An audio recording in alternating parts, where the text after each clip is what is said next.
everybody, and welcome back to another session in Phonetics with Dr. Papori Barooah, Lecture 2. Here I would like to introduce you to the basic concepts or the related terms with phonetics. From our session in Lecture 1, I had talked about how to draw the organs of speech, and we'll just try and review what we had done last time.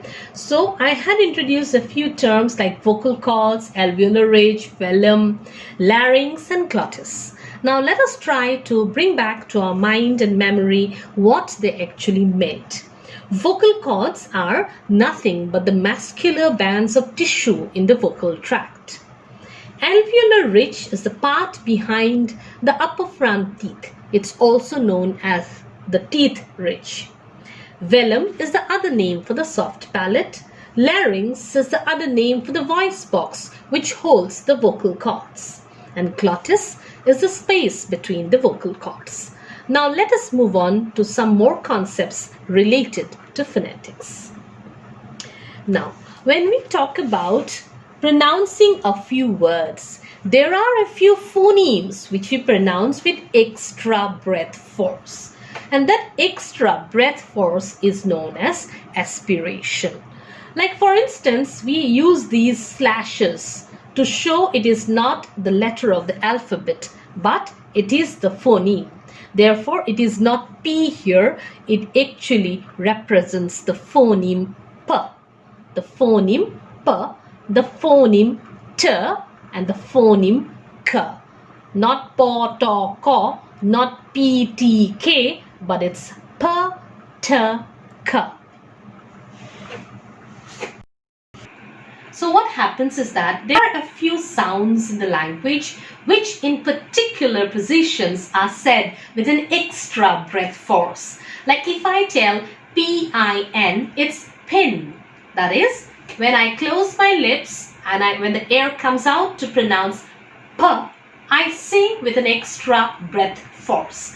P. Or T-I-N, T. T. Not to, it's T. And C-O-L-O-U-R. So I'm talking about the K, the sound K, because it is in an initial position which it is told with extra breath force because it is color.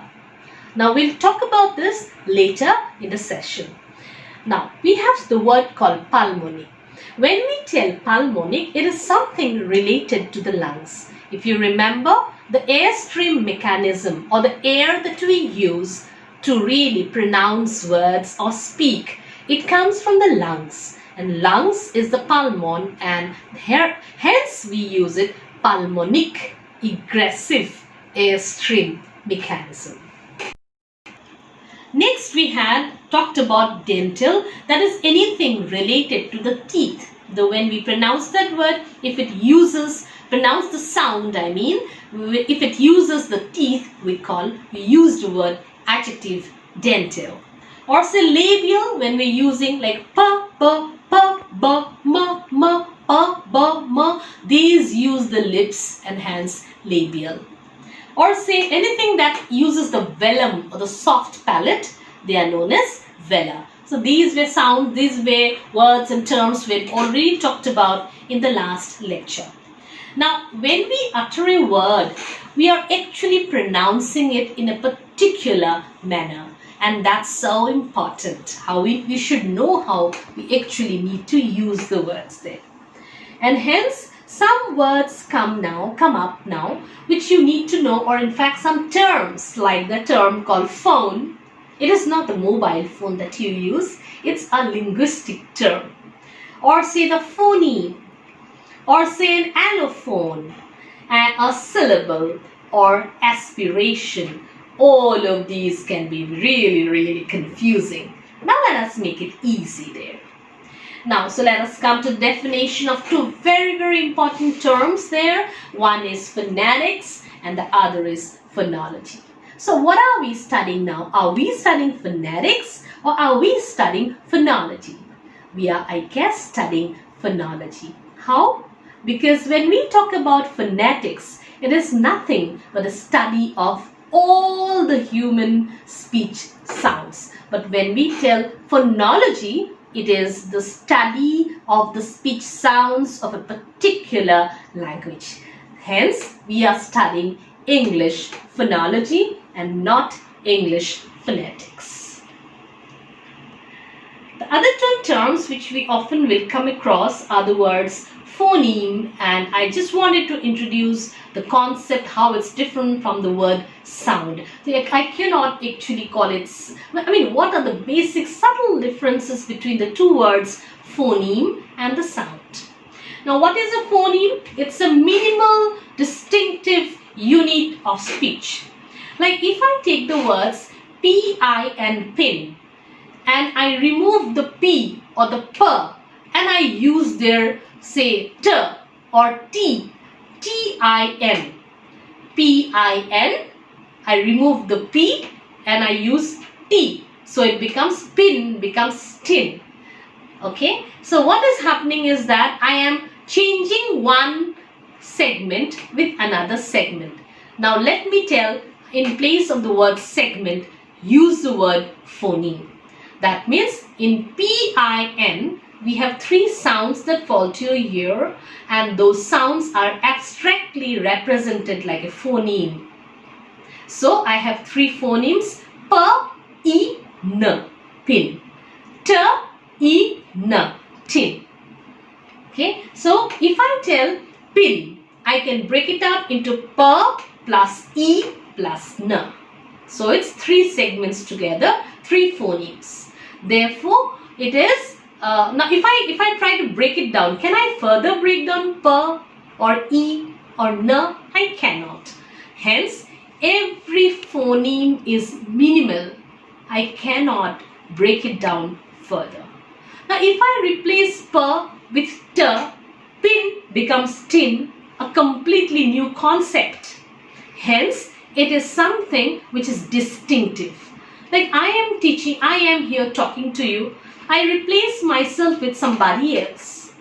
That person will be distinct from me as a person. Everything will change the moment these two people change. Similarly, if I replace one phoneme P with another phoneme T, the meaning changes. Therefore, they are distinct. They have their own particular characteristics, and you cannot replace one with the other without changing the meaning.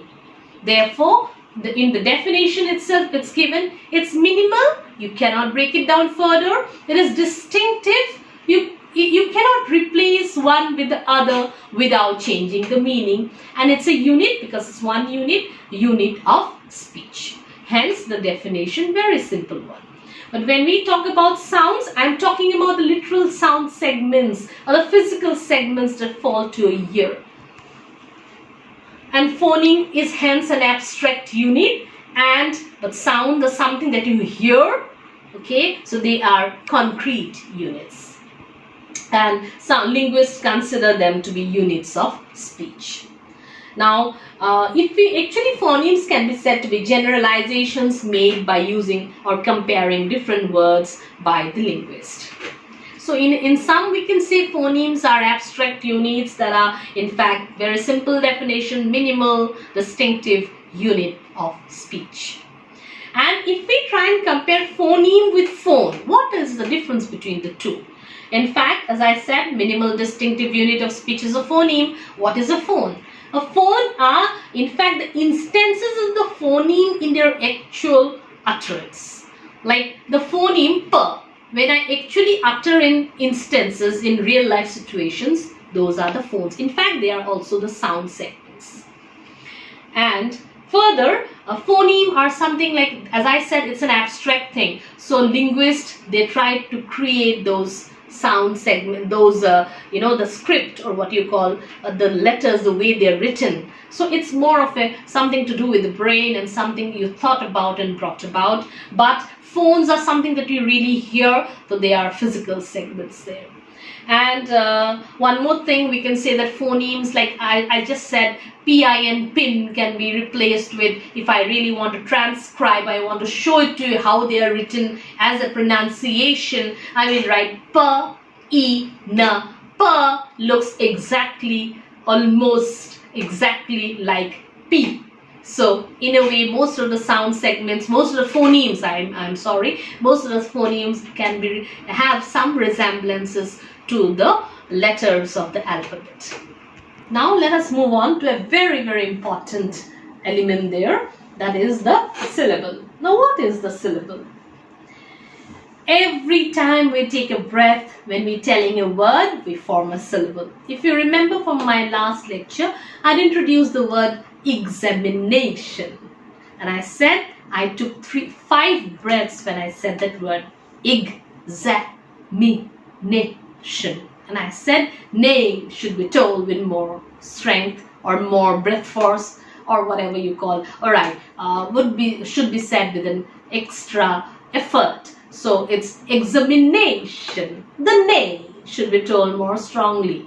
Now, whenever we tell a word which has lot of segments there, examination, population. So every time we tell a word with so many segments, every time we have to take a breath. Each breath we form each syllable there. So there are some words which are monosyllables like cat, mat. We can say it in one go. But can I say should in one go? No. I need to take 5 breaths. Or say this word table, 2 breaths. So it's a disyllable. Monosyllable, disyllable, and multisyllables are there. So every time we take a breath, we form a syllable. Secondly, normally, if you remember, I have shown you in the last lecture there, every syllable is differentiated by a dash. So ig dash, za dash, like that. So syllables are separated by dashes there. And one more thing, a vowel is an obligatory element in a syllable. That means you cannot form a syllable without a vowel, but you can form a syllable without a consonant. Like say for instance the word I is a vowel, but you cannot form without any without the use of a vowel syllable. But there are some, like the word cattle, cattle, right? So we will talk about this later, which are like syllabic consonants. Some consonants which also behave like a vowel. So there are exceptions everywhere. Otherwise, normally we cannot form a syllable without a vowel. So we have one more thing there, that is what syllable will be told more strongly is fixed in English. And there are some rules which will come about later, which you need to really know. Of course, a native speaker will get it automatically, but people like us, we need to take an effort, make an effort to try and memorize or in fact get into our system the rules there. In fact, I always tell my students that it is very important to think in English to be able to speak proper English. Now let me introduce before you 2 other very, very important words, or in fact terms, phoneme and allophone. Now if I tell that word pen, I may also tell as pen. It doesn't make any difference in the meaning. So the phoneme per can be said as per or per, without the aspiration, per with the aspiration. But there will be no difference in meaning. But if I replace per with ter, as I said some time back, pen will become ten. The first one which I talked about, that is when you replace one with the other, there is no change in the meaning. Per or per will give you pen or pen, but the meaning remains the same. They are known as allophones. In other words, allophones are the different varieties of one phoneme. For instance, the sound L or the phoneme L. It can be said in 2 words, for instance, leaf and bulb. The L here is a simple L, leaf. But when I say bulb, there's a L, the sound there.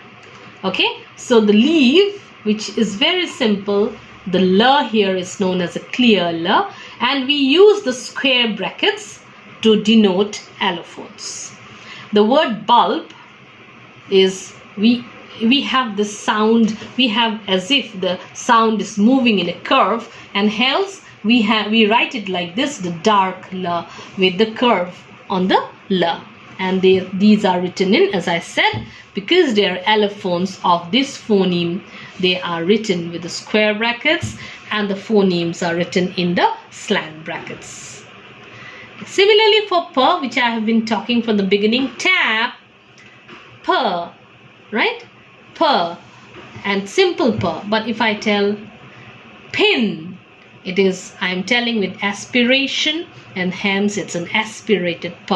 Now if why isn't this aspirated? Because it is in the end portion, therefore here P will not be told with aspiration. This P is in the beginning of the word, and hence it is said with the aspiration. So before I end up the session, I'll just try to deal some more with the word aspiration, the term aspiration. So as I said, it's an extra breath force, and let's, in English, the only three phonemes that are said with aspiration are P, T and K. So let's see. P as in pet, P, pat, particular. Now if you look at this word particular, as I said, the accent or whatever syllable will be told with extra force, not breath force, extra force is always accented, and hence this one, particular, we have 1, 2, 3, 4 syllables there, and we always count the syllables from the right hand side, first, second, third and fourth syllable. The third syllable is accented or has the fixed position of getting more importance and not P here. Therefore, I cannot tell particular.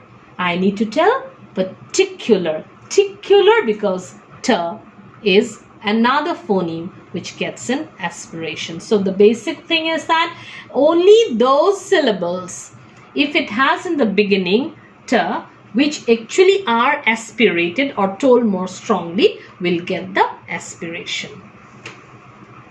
Similarly, the word sap here, it has sap, but P is beginning with S or S, therefore P is not told with aspiration. Now let us talk about T.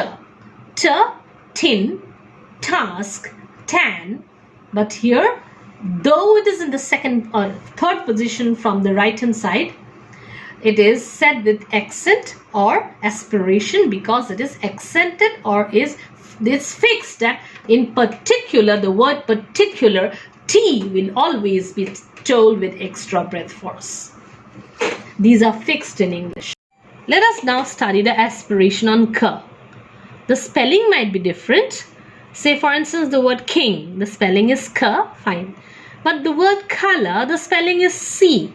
But we are talking about sound, and hence it's color.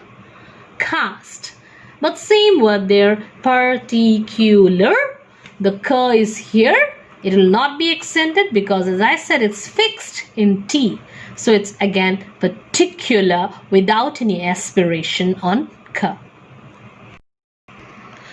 So we can say that the phonemes P, T and K will be aspirated only if the phoneme is in the accented position. I hope I could delve you further into the topic of phonetics, and I could introduce the relevant terms which will be necessary as we go on to the third lecture on phonetics, which will be coming soon. Thank you so much for watching.